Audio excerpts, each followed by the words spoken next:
Hi, this is Green Jenine for TOS50.com, the other side of 50. I hope you can see that metal structure behind me in the distance. That is the Space Shuttle launch pad at Kennedy Space Center in Titusville, Florida. I'm actually at a wildlife refuge that surrounds the Kennedy Space Center and is owned by NASA. This area is less than an hour from Orlando, Florida. Orlando is, of course, a popular destination in Florida because you've got Disney World there and Universal Studios as well as SeaWorld. But less than an hour away, you can come visit this part of Florida, which is known as the Space Coast because of NASA's presence here. And if you come to this area, it's a fantastic eco destination. There are also beaches that are less developed than many other parts of Florida, but as an eco destination, you can visit many sanctuaries and wildlife preserves. If you come in the wintertime, that is the best time for birding. But if you come in the summer, you can see manatees, and you can also have the privilege of taking a guided tour on the beach to see sea turtles actually come up and lay their eggs, which is a pretty amazing experience. And if you don't go at night to see the sea turtles, you can even go during the morning hours and see their tracks up on the beach, and that's pretty exciting as well. I visited a few sanctuaries in this area on the Space Coast, which I'm going to feature in the green section of TOS50.com. But right now, I'd like to give you a brief view of those 3 sanctuaries, and here they are.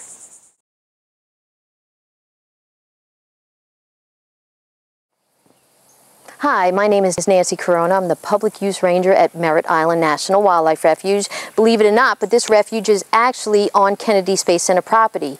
The National Wildlife Refuge system is administered by the U.S. Fish and Wildlife Service, and presently there's 552 National Wildlife Refuges. This refuge, as I mentioned, is a wonderful place because it has space program as well as protecting endangered and threatened species, natural habitats, and a wonderful array of public access where people from the general public can come out and go on our several hiking trails. We have a Black Point Wildlife Drive, a beautiful visitor center, manatee observation deck. It's a prime area, internationally renowned birding area.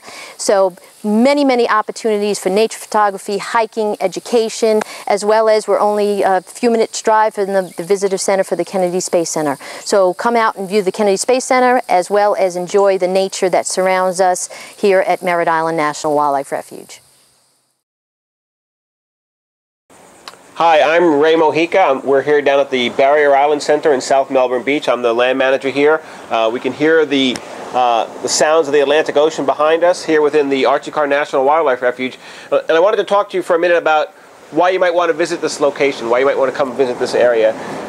Melbourne Beach is interesting in that somehow it's managed to avoid the hyper-development that we find to the north and south. There's not high condos lining the beaches. There's still a lot of natural area left. In fact, about half of the land in this area is in conservation. So there's hiking trails and there's protected stretches of beach.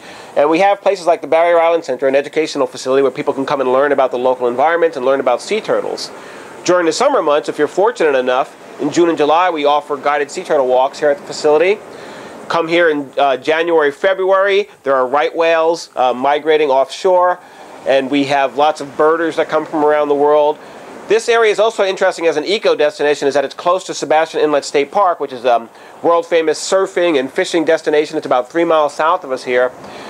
It's the second most visited state park in all of Florida, really a beautiful place. And a little bit further south, about 3 miles south of Sebastian Inlet, is the McClarty Treasure Museum. So the Spanish fleet from the 1700s wrecked here, and those galleons were sprinkled up and down the coast. So there's a treasure museum where they've got artifacts from those. So we see a lot of visitors coming from the Northeast, from out west, from Europe. They come here to visit to see sea turtles, to learn about these areas that are still protected. There's still some natural areas left here in Florida. It's not all Disney World. It's not all like Disney. So we do get a lot of people coming here to enjoy nature. And we've worked hard with other agencies to protect this land and to make it valuable for the species, sea turtles amongst them. So we certainly welcome you to come visit us. And A little bit about the sanctuary, how big it is, and what people might see when they come here. Sure. This sanctuary is about 475 acres total, and we have over 4 miles of hiking trails. So we also have a nature center, which serves as kind of like a hub. People can come park in the parking lot, get a drink of water at the water fountains, use the restroom before they go out on their hike. Grab a map too, and we actually have bigger maps so you can plan your hike out ahead of time with the gang. And the number's on the back of the map too, so if you get lost, you can always call us. Where am I? That's good. And do you have handicap access here? We do. We have. We're actually known for our ADA access, accessibility. So the building is accessible. The exhibit room, the butterfly garden. Even we have boardwalks out there, and we even have a small 1/10 of a mile trail that's ADA accessible also. I've been on that trail. It's very nice. And what kinds of things might people see when they're here? Well, depends what as far as animals go. Whatever decides to show its face, you'll see a lot of butterflies and lizards. So a lot of reptiles.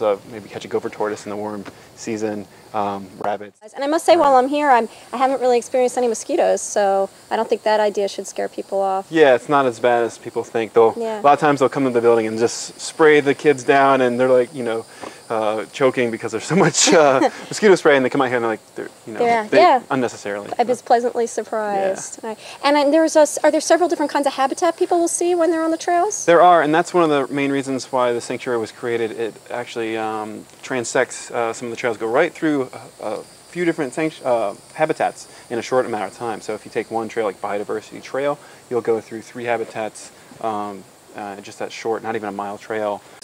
Well, it's all beautiful. I can tell when the habitat starts to change because I see we have some of it is forested, and then there's sandy and scrub, and it's all beautiful. Yeah, a little bit of everything. And if it's a wintry day and it's cold, you can go to the scrub where it's nice and sunny and warm. If it's too hot, you can come down here in the hammock like we're at now. So. Terrific. Well, thank you. You're welcome.